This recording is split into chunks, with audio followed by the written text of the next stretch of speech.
شروع اللہ کے نام سے جو بڑا مہربان نہایت رحم والا ہے۔ الف لام میم۔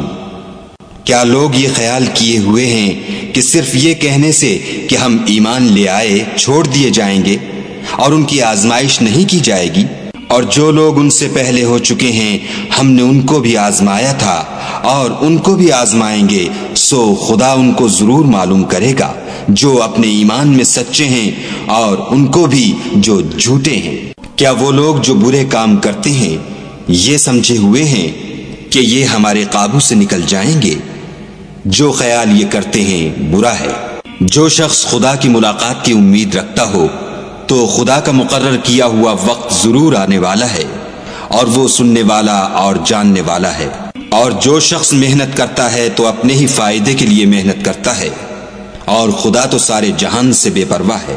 اور جو لوگ ایمان لائے اور نیک عمل کرتے رہے ہم ان کے گناہوں کو ان سے دور کر دیں گے اور ان کو ان کے اعمال کا بہت اچھا بدلہ دیں گے۔ اور ہم نے انسان کو اپنے ماں باپ کے ساتھ نیک سلوک کرنے کا حکم دیا ہے۔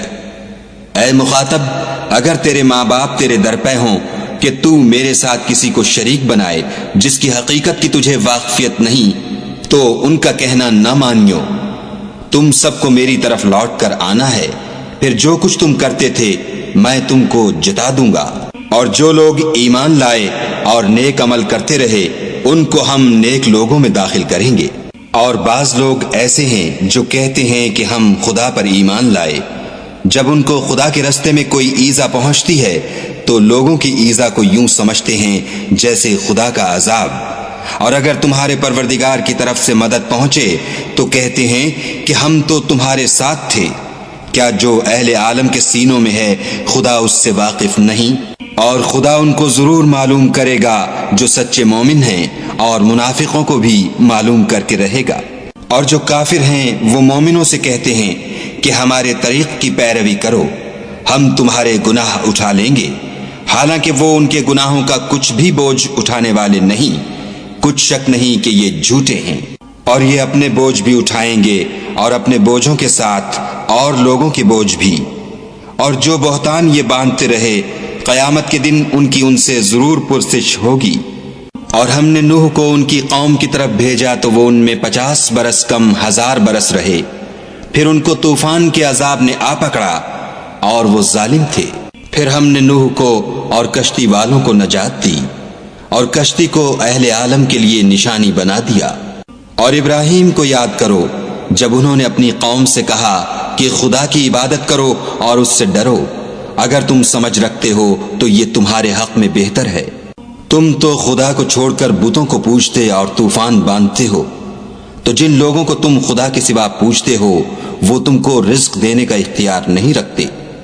بس خدا ہی کے ہاں سے رزق طلب کرو اور اسی کی عبادت کرو اور اسی کا شکر کرو، اسی کی طرف تم لوٹ کر جاؤ گے۔ اور اگر تم میری تکذیب کرو تو تم سے پہلے بھی امتیں اپنے پیغمبروں کی تکذیب کر چکی ہیں، اور پیغمبر کے ذمے کھول کر سنا دینے کے سوا اور کچھ نہیں۔ کیا انہوں نے نہیں دیکھا کہ خدا کس طرح خلقت کو پہلی بار پیدا کرتا پھر کس طرح اس کو بار بار پیدا کرتا رہتا ہے؟ یہ خدا کو آسان ہے۔ کہہ دو کہ ملک میں چلو پھرو اور دیکھو کہ اس نے کس طرح خلقت کو پہلی دفعہ پیدا کیا ہے، پھر خدا ہی پچھلی پیدائش پیدا کرے گا۔ بے شک خدا ہر چیز پر قادر ہے، وہ جسے چاہے عذاب دے اور جس پر چاہے رحم کرے، اور اسی کی طرف تم لوٹائے جاؤ گے۔ اور تم اس کو نہ زمین میں عاجز کر سکتے ہو نہ آسمان میں، اور نہ خدا کے سوا تمہارا کوئی دوست ہے اور نہ مددگار۔ اور جن لوگوں نے خدا کی آیتوں سے اور اس کے ملنے سے انکار کیا وہ میری رحمت سے نا امید ہو گئے ہیں، اور ان کو درد دینے والا عذاب ہوگا۔ تو ان کی قوم کے لوگ جواب میں بولے تو یہ بولے کہ اسے مار ڈالو یا جلا دو، مگر خدا نے ان کو آگ کی سوزش سے بچا لیا۔ جو لوگ ایمان رکھتے ہیں ان کے لیے اس میں نشانیاں ہیں۔ اور ابراہیم نے کہا کہ تم جو خدا کو چھوڑ کر بتوں کو لے بیٹھے ہو تو دنیا کی زندگی میں باہم دوستی کے لیے، مگر پھر قیامت کے دن ایک دوسرے کی دوستی سے انکار کر دو گے اور ایک دوسرے پر لعنت بھیجو گے، اور تمہارا ٹھکانہ دوزخ ہوگا اور کوئی تمہارا مددگار نہ ہوگا۔ پس ان پر ایک لوط ایمان لائے اور ابراہیم کہنے لگے کہ میں اپنے پروردگار کی طرف ہجرت کرنے والا ہوں، بے شک وہ غالب حکمت والا ہے۔ اور ہم نے ان کو اسحاق اور یعقوب بخشے اور ان کی اولاد میں پیغمبری اور کتاب مقرر کر دی، اور ان کو دنیا میں بھی ان کا صلہ عنایت کیا، اور وہ آخرت میں بھی نیک لوگوں میں ہوں گے۔ اور لوط کو یاد کرو جب انہوں نے اپنی قوم سے کہا کہ تم عجب بے حیائی کے مرتکب ہوتے ہو، تم سے پہلے اہل عالم میں سے کسی نے ایسا کام نہیں کیا۔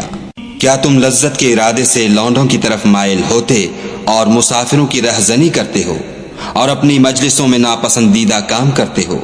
تو ان کی قوم کے لوگ جواب میں بولے تو یہ بولے کہ اگر تم سچے ہو تو ہم پر عذاب لے آؤ۔ لوط نے کہا کہ اے میرے پروردگار، ان مفسد لوگوں کے مقابلے میں مجھے نصرت عنایت فرما۔ اور جب ہمارے فرشتے ابراہیم کے پاس خوشی کی خبر لے کر آئے تو کہنے لگے کہ ہم اس بستی کے لوگوں کو ہلاک کر دینے والے ہیں کہ یہاں کے رہنے والے نافرمان ہیں۔ ابراہیم نے کہا کہ اس میں تو لوط بھی ہیں۔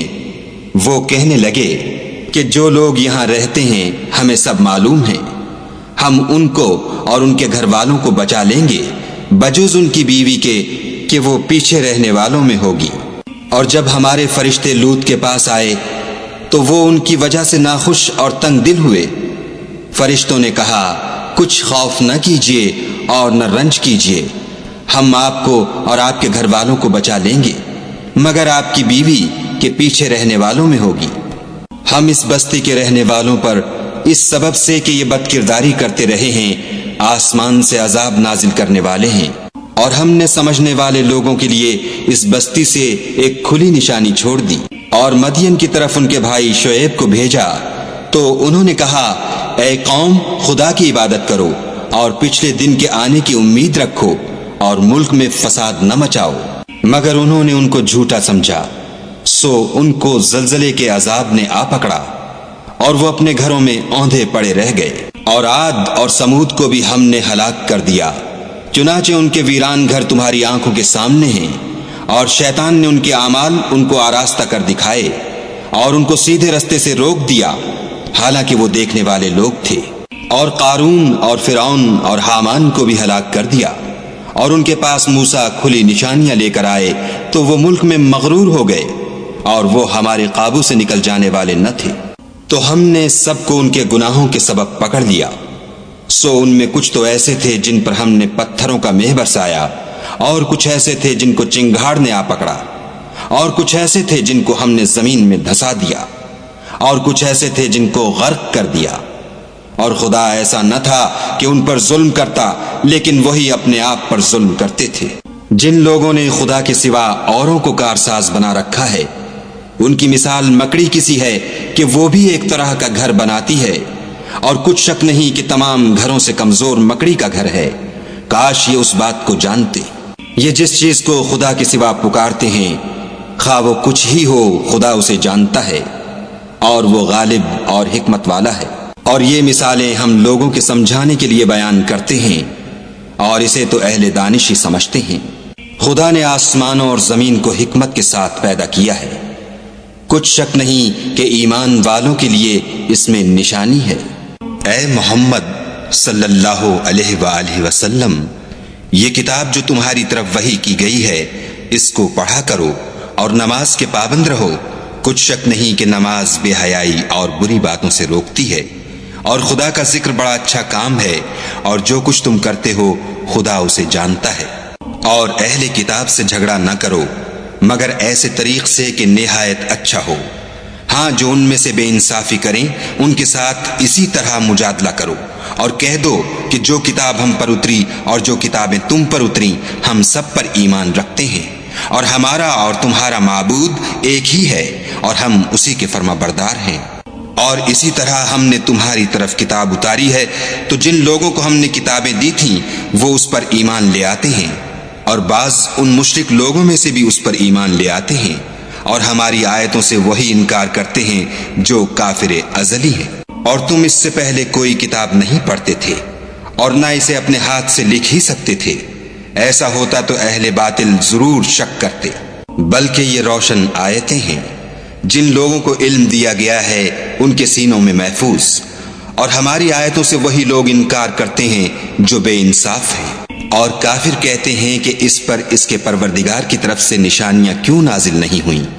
کہہ دو کہ نشانیاں تو خدا ہی کے پاس ہیں، اور میں تو کھلم کھلا ہدایت کرنے والا ہوں۔ کیا ان لوگوں کے لیے یہ کافی نہیں کہ ہم نے تم پر کتاب نازل کی جو ان کو پڑھ کر سنائی جاتی ہے؟ کچھ شک نہیں کہ مومن لوگوں کے لیے اس میں رحمت اور نصیحت ہے۔ کہہ دو کہ میرے اور تمہارے درمیان خدا ہی گواہ کافی ہے، جو چیز آسمانوں میں اور زمین میں ہے وہ سب کو جانتا ہے۔ اور جن لوگوں نے باطل کو مانا اور خدا سے انکار کیا وہی نقصان اٹھانے والے ہیں۔ اور یہ لوگ تم سے عذاب کے لیے جلدی کر رہے ہیں، اگر ایک وقت مقرر نہ ہو چکا ہوتا تو ان پر عذاب آ بھی گیا ہوتا، اور وہ کسی وقت میں ان پر ضرور ناگہاں آ کر رہے گا، اور ان کو معلوم بھی نہ ہوگا۔ یہ تم سے عذاب کے لیے جلدی کر رہے ہیں، اور دوزخ تو کافروں کو گھیر لینے والی ہے۔ جس دن عذاب ان کو ان کے اوپر سے اور نیچے سے ڈھانک لے گا، اور خدا فرمائے گا کہ جو کام تم کیا کرتے تھے اب ان کا مزہ چکھو۔ اے میرے بندو، جو ایمان لائے ہو، میری زمین فراخ ہے تو میری ہی عبادت کرو۔ ہر متنفس موت کا مزہ چکھنے والا ہے، پھر تم ہماری ہی طرف لوٹ کر آؤ گے۔ اور جو لوگ ایمان لائے اور نیک عمل کرتے رہے ان کو ہم بہشت کے اونچے اونچے محلوں میں جگہ دیں گے جن کے نیچے نہریں بہ رہی ہیں، ہمیشہ ان میں رہیں گے۔ نیک عمل کرنے والوں کا یہ خوب بدلہ ہے جو صبر کرتے اور اپنے پروردگار پر بھروسہ رکھتے ہیں۔ اور بہت سے جانور ہیں جو اپنا رزق اٹھائے نہیں پھرتے، خدا ہی ان کو رزق دیتا ہے اور تم کو بھی، اور وہ سننے والا اور جاننے والا ہے۔ اور اگر ان سے پوچھو کہ آسمانوں اور زمین کو کس نے پیدا کیا اور سورج اور چاند کو کس نے تمہارے زیر فرمان کیا، تو کہہ دیں گے خدا نے۔ تو پھر یہ کہاں الٹے جا رہے ہیں؟ خدا ہی اپنے بندوں میں سے جس کے لیے چاہتا ہے روزی فراخ کر دیتا ہے، اور جس کے لیے چاہتا ہے تنگ کر دیتا ہے۔ بے شک خدا ہر چیز سے واقف ہے۔ اور اگر تم ان سے پوچھو کہ آسمان سے پانی کس نے برسایا، پھر اس سے زمین کو اس کے مرنے کے بعد کس نے زندہ کیا، تو کہہ دیں گے کہ خدا نے۔ کہہ دو کہ خدا کا شکر ہے، لیکن ان میں اکثر نہیں سمجھتے۔ اور یہ دنیا کی زندگی تو صرف کھیل اور تماشا ہے، اور ہمیشہ کی زندگی کا مقام تو آخرت کا گھر ہے۔ کاش یہ لوگ سمجھتے۔ پھر جب یہ کشتی میں سوار ہوتے ہیں تو خدا کو پکارتے اور خالص اسی کی عبادت کرتے ہیں، لیکن جب وہ ان کو نجات دے کر خشکی پر پہنچا دیتا ہے تو جھٹ شرک کرنے لگ جاتے ہیں، تاکہ جو ہم نے ان کو بخشا ہے اس کی ناشکری کریں اور فائدہ اٹھائیں۔ سو خیر ان قریب ان کو معلوم ہو جائے گا۔ کیا انہوں نے نہیں دیکھا کہ ہم نے حرم کو مقام امن بنایا ہے اور لوگ ان کے گرد و نواح سے اچک لیے جاتے ہیں؟ کیا یہ لوگ باطل پر اعتقاد رکھتے ہیں اور خدا کی نعمتوں کی ناشکری کرتے ہیں؟ اور اس سے ظالم کون جو خدا پر جھوٹ بہتان باندھے یا جب حق بات اس کے پاس آئے تو اس کی تکذیب کرے؟ کیا کافروں کا ٹھکانہ جہنم میں نہیں ہے؟